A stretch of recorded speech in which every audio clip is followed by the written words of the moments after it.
अऊज़ु बिल्लाहि मिनश्शैतानिर्रजीम बिस्मिल्लाहिर्रहमानिर्रहीम रब्बि इश्रह ली सदरी व यस्सिर ली अमरी वहलुल उक़दतम मिन लिसानी यफ़क़हू क़ौली। अस्सलामु अलैकुम वरहमतुल्लाहि वबरकातुहू व मग़फ़िरतुहू। आप सभी पर अल्लाह की सलामती हो, रहमतें और बरकतें नाज़िल हो। मैं हूँ शाह वज़ीर और आप देख रहे हैं द मैसेज ऑफ़ अल्लाह का YouTube channel for the whole of humanity. और अगर आप भी इस काम में मेरा साथ देना चाहते हैं, यानी इस्लाम से मुतालिक जो भी गलतफ़हमियाँ उन्हें दूर करना चाहते हैं, चाहे वो मुसलमानों में गलतफ़हमियाँ हो या गैर मुसलमानों में, और इस्लाम की दावत अगर गैर मुस्लिमों तक भी पहुंचाना अगर चाहते हैं, आप भी ख्वाहिश रखते हैं इस बात की, तो इस चैनल को अभी कभी सब्सक्राइब करें और वीडियो को देखने के बाद ज़रूर शेयर करें। इस चैनल पर आपको बिल्कुल ऑथेंटिक हदीसें, यानी बिल्कुल सही हदीसें जो साबित हैं उससे बात की जाएगी, और कुरान के दलील के साथ बात की जाएगी। बिना कुरान और हदीस के किसी भी तरह की कोई बात नहीं की जाएगी।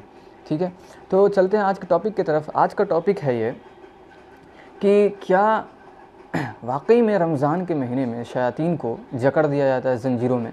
तो हम इसको देखेंगे, सही हदीस के रोशनी में देखेंगे। और अगर एक सवाल यहाँ पर पैदा होता है कि क्या अगर शयातीन को ज़ंजीरों में जकड़ दिया है तो सारे शयातीन को ज़ंजीरों में जकड़ दिया जाता है, या सिर्फ बड़े बड़े शयातीन को ज़ंजीरों में जकड़ दिया जाता है और छोटे खुले रहते हैं। और उसके बाद एक सवाल ये पैदा होता है कि अगर शयातीन जकड़ दिए जाते हैं तो हम गुनाह क्यों करते हैं, फिर हम गुनाह क्यों करते हैं, क्योंकि शैतान ही बहकाता है हम लोगों को। तो देखिए, इस चीज़ के बारे में हम लोग डिस्कशन करेंगे। पहले हम लोग देखते हैं कि हदीस में ये हदीस से सही साबित है या नहीं।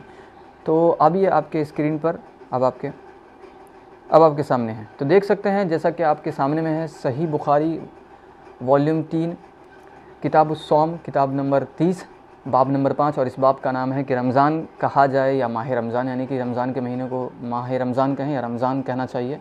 बाब नंबर 5 है ये। इसके बारे में मैं अलग से वीडियो बना चुका हूँ, आप उस वीडियो को देख सकते हैं, यहाँ पर उसका इंशाल्लाह लिंक मिल जाएगा आपको। ठीक है, तो इसमें एक हदीस है, हदीस नंबर 1899, जो कि हज़रत अबू हुरैरा रज़ियल्लाहु अन्हु से रवायत है। और इसमें देखते हैं हम लोग कि हज़रत अबू हुरैरा रज़ियल्लाहु अन्हु ने नबी करीम सल्लल्लाहु अलैहि वसल्लम से क्या सुना है। तो देखते हैं, इसमें लिखा हुआ है कि अबू हुरैरा रज़ियल्लाहु अन्हु यक़ूल, यानी अबू हुरैरा रज़ियल्लाहु अन्हु कहते हैं, क़ाल रसूलुल्लाह सल्लल्लाहु अलैहि वसल्लम, यानी रसूलुल्लाह सल्लल्लाहु अलैहि वसल्लम ने फरमाया, इज़ा दख़ल रमज़ान फ़ुतिहत अबवाबुस्समाई व ग़ुल्लक़त अबवाबु जहन्नम व सुलसिलतिश्शयातीन। यानी इसका मतलब ये हुआ कि हज़रत अबू हुरैरा ने फरमाते हैं कि नबी करीम सल्लल्लाहु अलैहि वसल्लम से उन्होंने सुना कि जब रमज़ान आता है तो आसमान के दरवाज़े खोल दिए जाते हैं। आसमान मतलब जन्नत के दरवाज़े खोल दिए जाते हैं, यहाँ पर ये मकसद मुराद है। जहन्नम के दरवाज़े बंद कर दिए जाते हैं और शयातीन को ज़ंजीरों से जकड़ दिए जाते हैं। पहली चीज़ क्या कि जन्नत के दरवाज़े खोल दिए जाते हैं, जहन्नम के दरवाज़े बंद कर दिए जाते हैं। इसके ऊपर भी मैंने अलग से एक वीडियो बना रखा है, वो भी आप देख सकते हैं, जिसमें मैंने ये डिस्कशन किया है कि क्या जन्नत के अगर रमज़ान के महीने में कोई भी शख्स इंतकाल कर जाए, चाहे वो कितना भी बड़ा गुनहगार हो, क्या वो जन्नत में चला जाएगा, उसके बारे में डिस्कशन किया। चलिए, अब तीसरी चीज़ जो हमको इससे पता चलती है कि शयातीन को ज़ंजीरों से जकड़ दिया जाता है। तो ये तो सही हदीस से ये बात साबित हो गई कि शयातीन को ज़ंजीरों से जकड़ दिया जाता है। तो अब यहाँ पर एक सवाल पैदा होता है कि चूँकि उलमा के बीच में, यानी जो कुछ उलमा कहते हैं कि सिर्फ़ बड़े बड़े शयातीनों को ही ज़ंजीरों से जकड़ दिया जाता है, उनकी राय ये है। और कुछ उलमा की राय ये है कि नहीं, छोटे बड़े सभी शयातीनों को जकड़ दिया जाता है। अब ये सवाल यहाँ पर है, हम लोग के पास एक ये भी सवाल है कि अगर शयातीनों को ज़ंजीरों से जकड़ दिया जाता है तो फिर भी हम गुनाह क्यों करते हैं, क्योंकि शैतान ही बहकाता है हम लोगों को गुनाह के लिए। तो हम लोग इस बारे में बात करते हैं। देखिए, अगर हम एक टॉपिक लेते हैं, ये वाली बात अगर कहते हैं कि सिर्फ बड़े शयातीनों को, अगर ये मानते हैं कि अगर सिर्फ बड़े, अगर उलमा की बात मान करके ये बात माने हम कि सिर्फ बड़े बड़े शयातीनों को ही जकड़ दिया जाता है और छोटे खुले हुए रहते हैं, तो इस बात से तो ये समझ में आता है कि कुछ शयातीन खुले हैं अभी भी बहकाने के लिए हम लोगों को, ठीक है, जो गलत काम की तरफ हम लोगों को उकसाएंगे। और अगर हम ये बात मान करके चलते हैं, अगर इस बात को समझे, माने कि नहीं, सारे के सारे शयातीन अगर जकड़ दिए जाते हैं, चाहे छोटे हो या बड़े हों, सबको जकड़ दिया जाता है ज़ंजीरों में, तो जा कर के हम गुनाह क्यों करते। तो पहली वाले चीज़ से तो पता चल गया कि अगर खुले हैं छोटे शयातीन तो बहकाना तो है ही, लाजमी है कि उनका काम ही है बहकाना गलत कामों की तरफ। और अगर छोटे बड़े सभी शयातीन को अगर जकड़ दिया जाता है तो फिर हम गुनाह क्यों करते हैं। तो अब इसका जवाब ये है कि हमारे अंदर भी एक शैतान है, हमारा नफ्स, जो हमें गलत कामों की तरफ उकसाता है।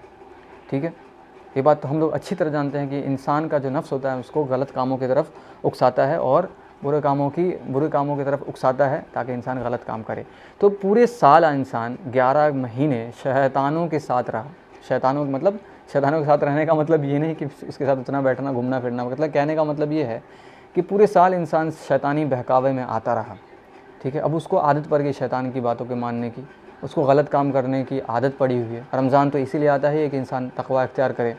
तो अब जो चूँकि उसको आदत पड़ी हुई है गलत गलत काम करने की, तो अचानक से तो छूट नहीं जाएगी ना। इंसान अचानक से नहीं सुधर जाता है, या अचानक से बिल्कुल शरीफ नहीं हो जाता, धीरे धीरे टाइम लगता है। तो रमज़ान का महीना इसीलिए आता है कि इंसान सुधर सके, और चूँकि उसको आदत है गुनाह करने की पहले से, तो अचानक से छूट नहीं जाएगी, ठीक है। तो इसीलिए इंसान का जो नफ्स होता है उसको वो कंटिन्यूसली उसको बहकाता ही रहता है। उम्मीद है कि बात मेरी समझ में आ रही होगी आप लोगों को, कि इसी वजह से चूँकि हमारे नफ्स को आदत हो गई है, और हमको आदत हो गई है अपने नफ्स की बात मानने की। हम नफ्स को तो आदत है गलत शैतान जो बहका रहा है उसकी पैरवी करना, और हम भी अगर अपने नफ्स की पैरवी करना शुरू कर देते हैं, मतलब अपने जो नफ्स हमको कह रहा है, चाहे वो गलत बात हो कुछ भी हो, उसको मान रहे हैं, तो हमको भी आदत लग जाती है कि नफ्स की बात को मानना, गलत गलत काम करना, गुनाह करना। तो ये आदत लगी होती है इंसान को, इस वजह से इंसान रमज़ान में भी गुनाह करता है। समझ रहे बात? कहते हैं एक मुहावरा, मुझे कहावत याद आ रहा है कि पहले आदत फिर इबादत, यानी कि इंसान को पहले आदत लगती है, फिर वो इंसान इबादत गुजार बनता है। इसी तरह से जब कोई इंसान गुनहगार भी बनता है ना, जो लगातार गुनाह कर रहा हो, ज़िना कर रहा हो, तो अचानक से वो गुनहगार उस तरह का नहीं बन जाता है, मतलब बड़ा गुनहगार। वो धीरे धीरे उसको आदत लगती है किसी गलत काम की, फिर बढ़ते बढ़ते बढ़ते बढ़ते वो बढ़ जाता है। आपको ये बात पता भी होगी कि एक नेकी दूसरे नेकी को दावत देती है, और एक गुनाह दूसरे गुनाह को। तो इसी तरह से बात होती है। इंसान जब नेक बनता है तो भी एक नेकी किया, फिर दूसरे नेकी की तरफ बढ़ा, तीसरे नेकी की तरफ, अच्छे काम की तरफ बढ़ता चला गया। इसी तरह से अगर कोई इंसान गुनाह करता है तो गुनाह करते करते फिर उसके लेवल बाय लेवल वो गुनाह में बढ़ता चला जाता है।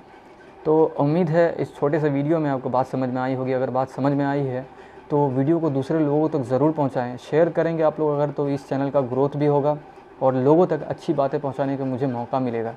और मैं चाहता हूँ कि मैं चाहे मुसलमान हो या गैर मुसलमान हो, उन सब तक अच्छा मैसेज पहुँचाऊँ। कोशिश तो यही रहेगी कि जब तक ज़िंदा रहूँ तब तक अल्लाह के राह में कुछ ना कुछ करता रहूँ। आप लोग भी मेरे लिए दुआ करते रहें। मिलते हैं इंशाल्लाह फिर अगले वीडियो में, तब तक के लिए अस्सलाम वालेकुम व रहमतुल्लाहि व बरकातुहू।